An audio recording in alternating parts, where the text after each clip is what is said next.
लग भी रहा था कि वो तो पॉप, ये लोग तो पॉप सिंगर है मॉडर्न टाइप्स की, ये क्या इस तरीके की कहानी को, जो बहुत सिंपल सी कहानी है।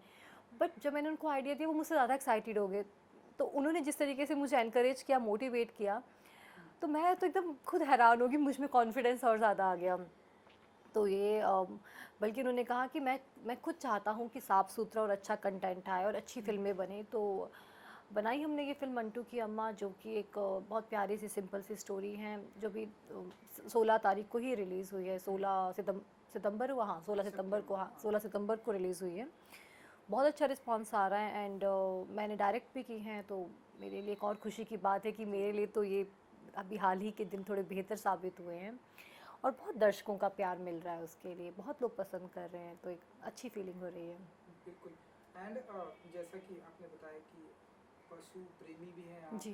हम आपके घर में ढेर सारे कैट भी देख दो रहे हैं। है। हाँ, और इस दुनिया में पशु प्रेमी तो बहुत कम है, हम आए दिन ढेरों सारे वीडियोस देखते हैं जी जिस तरह से जी रोड पर जी डॉग्स जी को जी। किल किया जाता है, कैट्स को। एंड हम्म। और ऊपर लेवल पे जाए तो हम बहुत देखते बुरा हैं, लगता है, मुझे बहुत बुरा गायों को लगता है। देखते हैं जी। कैसे लोग सब कुछ करते हैं।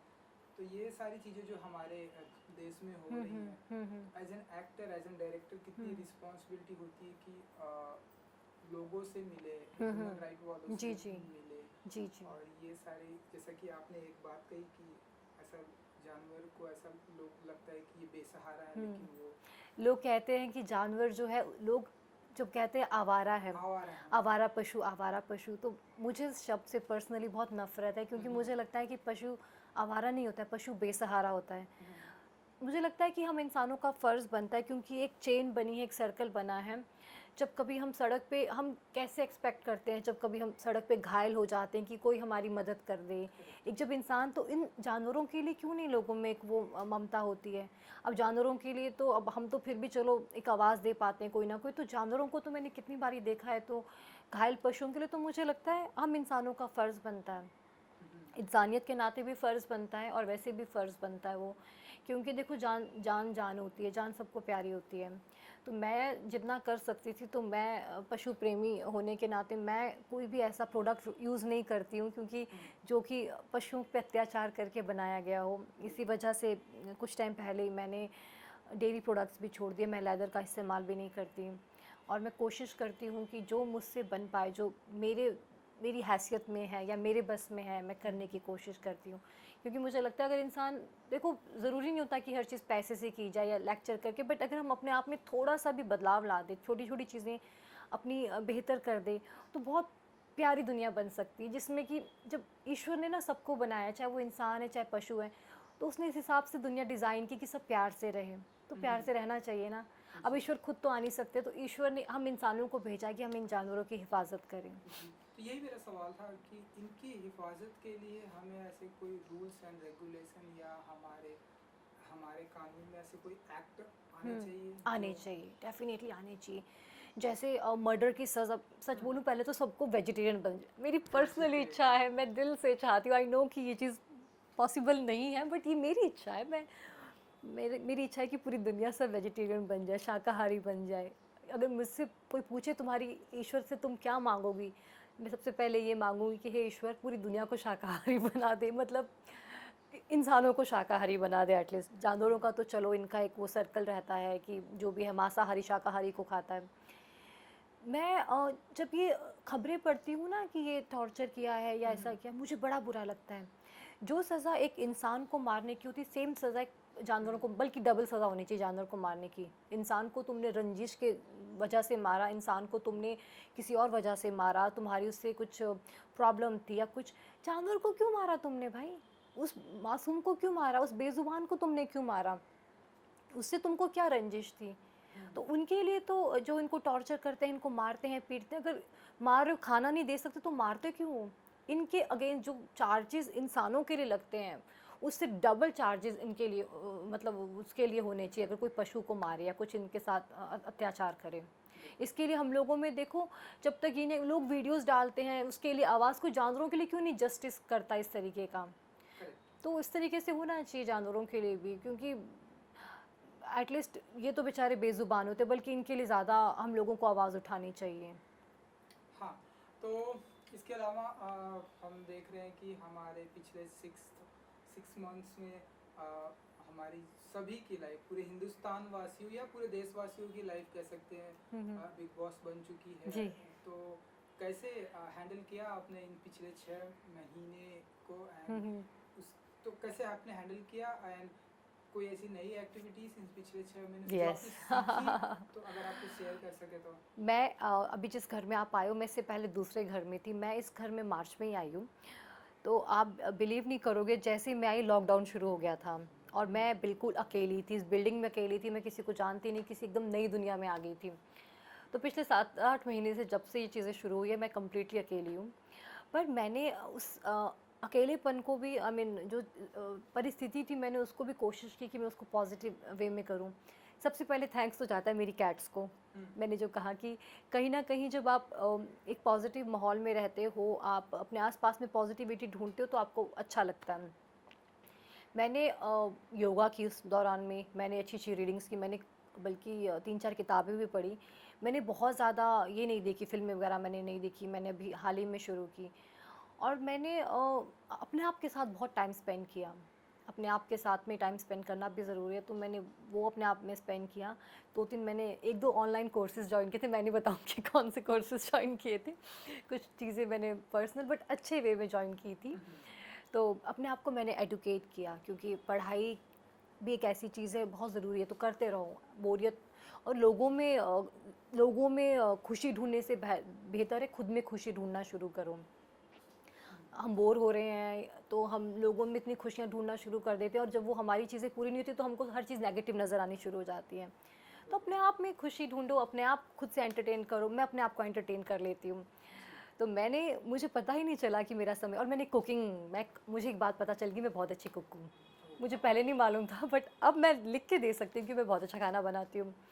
मैंने नया-नया खाना बनाना सीखा, सिंपल खाना। क्या क्या सीखा अभी आपने लेटेस्ट? मैं पास्ता बहुत अच्छा बना लेती हूँ, और मैं क्या-क्या मेरी अजीब-सी डिशेज़ होती नो हैं। प्रॉब्लम, अच्छी मेरे बात है। मेरे को नाम नहीं पता, मैं खुद का ही नया-नया डिशेज़ बना लेती हूँ कि इसको मिक्स करूँगी, इसको मिक्स, तो मेरी खुद की नई-नई डिशेज़ बन जाती हैं।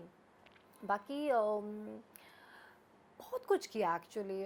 कई बारी इंसान कुछ नहीं भी करे, उसके बावजूद भी वो बहुत कुछ कर लेता है, क्योंकि कनेक्टिविटी, मैंने कहा ना, अंतरात्मा से बात करना भी बहुत ज़रूरी है। एंड अब हम रियल लाइफ में भी देख रहे हैं कि बिग बॉस स्टार्ट हो चुका जी। है, एंड तो जितने भी कंटेस्टेंट गए हैं घर के अंदर, तो मुझे नहीं पता, शुरू हो गया है? राधिमा वो जा रही है? जी।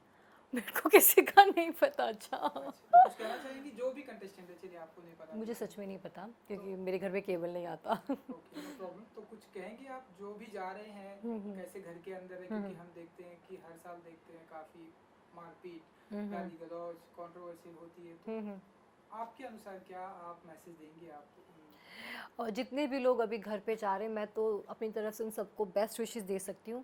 पर मैं ये बोलूँगी, भाई ज़रूरी नहीं कि लड़ाई झगड़े करके ही टीआरपी आए, कुछ अच्छा करो, क्योंकि लोग ऑलरेडी इतनी अभी लड़ाई झगड़े नेगेटिविटी फैली हुई है। तो मुझे लगता है इस बार का जो बिग बॉस है, आई विश वो थोड़ा डिफरेंट हो, जहाँ पे लोग ज़्यादा प्यार से रहें, अच्छे से रहें, और इतने अच्छा शो है। मैं चाहती हूँ कि वो लोग कुछ लोगों को अच्छी चीज़ें सिखाएं, क्योंकि बिग बॉस को बहुत ऑडियंस देखती हैं। तो ज़रूरी नहीं है कि बिग बॉस का मतलब एक ऐसा शो ही है जहाँ पे लड़ाई झगड़े हो रहे हैं, ये हो रहा है। आई थिंक इस बार ही कुछ डिफरेंट हो तो मज़ा आ जाएगा। अगर राधे माँ जा रही तो आई एम श्योर कुछ अच्छी चीज़ें भी होंगी।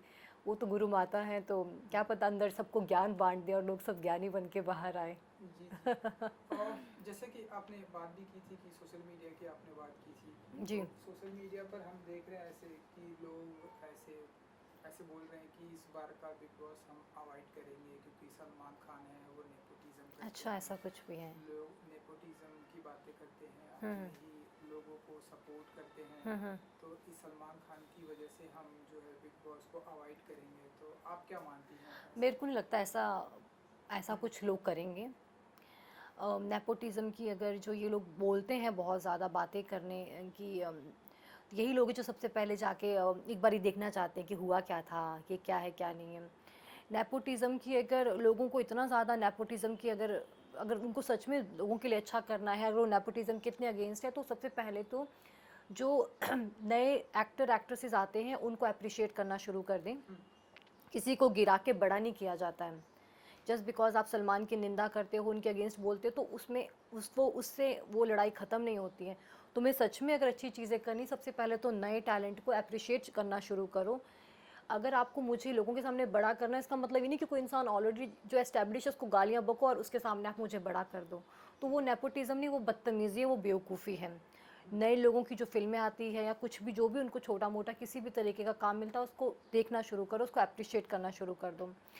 रही बात सलमान की, ये तो ऐसी ऑडियंस है, देखो ये तो लोग देखेंगे ही देखेंगे। And nepotism is not about कि भैया सलमान कहाँ से अब नेपोटिज़म के प्रोडक्ट हो गए। अगर इतने सालों से काम करे, कुछ तो फ़ैन हो गई ना उनके, जनता प्यार तो करती है ना।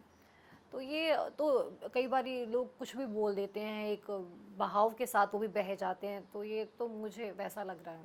जी। एंड पिछले लॉकडाउन में देख रहे हैं हम, बहुत सारी चीज़ें भी हुई।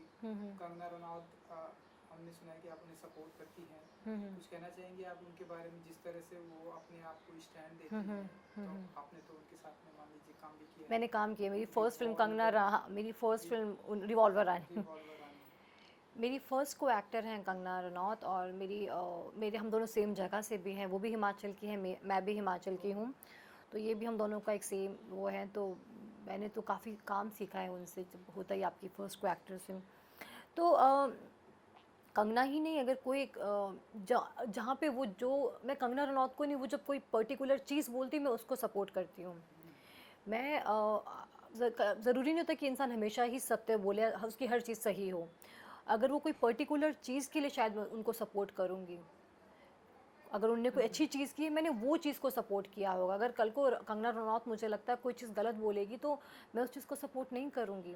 ये ज़रूर था कि जो अभी कंगना रनौत जी के साथ में जो उनका ऑफिस टूटा था, मुझे वो चीज़ बहुत हर्ट हुई थी।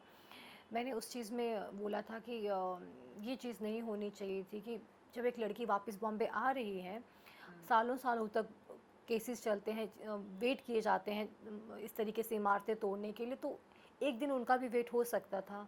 तो तोड़ने की ज़रूरत नहीं थी, इस तरीके से बलडोज़र चलाने की ज़रूरत नहीं थी। क्योंकि स्टेटमेंट्स तो लोग बहुत तरह के स्टेटमेंट्स देते हैं, लोग क्या क्या नहीं बकते, प्रधानमंत्री को बक देते हैं, मंत्री को बक देते हैं, सेलिब्रिटीज़, एक्ट्रेसेस को कितने गंदे गंदे लोग कमेंट्स कर देते हैं, कुछ भी बोल देते हैं। तो there is a proper way to handle, एक चीज़ को अच्छे ढंग से हैंडल किया जा सकता था। तो जो गलत है वो गलत है। जी बिल्कुल। सो जाते जाते अपने फैंस के लिए, अपने आश्रम पार्ट 2 के लिए, जो आपने डायरेक्ट किया है जी। उसके लिए, या आने वाले दिनों में और कुछ भी आपके पास प्लानिंग है डायरेक्शन की, तो कुछ कहना चाहेंगे अपने फैंस के लिए? मैं सिर्फ यही कहना चाहूँगी कि सबसे पहले तो थैंक यू सो मच कि आप लोगों ने इतना प्यार दिया। और आश्रम पार्ट 2 में आई एम श्योर, अगर आप लोगों ने मेरे किरदार को, सनोबर के किरदार को, बल्कि इतने सारे एक्टर्स के बीच में जो भी मुझे मिला करने को, मैं हैरान हूँ कि लोग मुझे मैसेजेस कर रहे हैं और इतना पसंद कर रहे हैं। उनको लग रहा है कि इस कैरेक्टर के बारे में उनको जिज्ञासा हो रही है जानने के लिए। तो ये एक मेरे लिए बहुत एक अच्छी बात है। और मैं बस अपने फैंस को यही बोलूँगी कि आप लोग ऐसे ही मुझे प्यार करते हैं, मुझे ही नहीं बल्कि जो भी आपको लगता है, एक नए लोग आ रहे हैं, प्रतिभाशाली अगर आपको लगते हैं और आपको लगता है कि उनको आपके प्यार की और साथ की ज़रूरत है, तो आप उनको ऐसे ही प्यार कीजिए, उनका साथ दीजिए। और जो शॉर्ट फिल्म मैं ऐसे ही बनाती रहूँगी। आई एम सो हैप्पी कि जो अभी लोग हैं, जो फैंस हैं या जो भी जनता है, अच्छे कंटेंट को पसंद कर रही है। तो ऐसे ही आप लोग अपने टेस्ट को अच्छा रखिए, अच्छा कंटेंट को पसंद कीजिए, ताकि अच्छा कंटेंट बने और हमारी कंट्री में जो इश्यूज़ हैं कुछ जिन पे बात होनी चाहिए, उन इश्यूज़ पे भी बात हो। तो इसके लिए मैं लोगों से ही रिक्वेस्ट करूँगी। चलिए, thank you so much. Thank you so much. Good luck. Thank you so much जी, थैंक यू।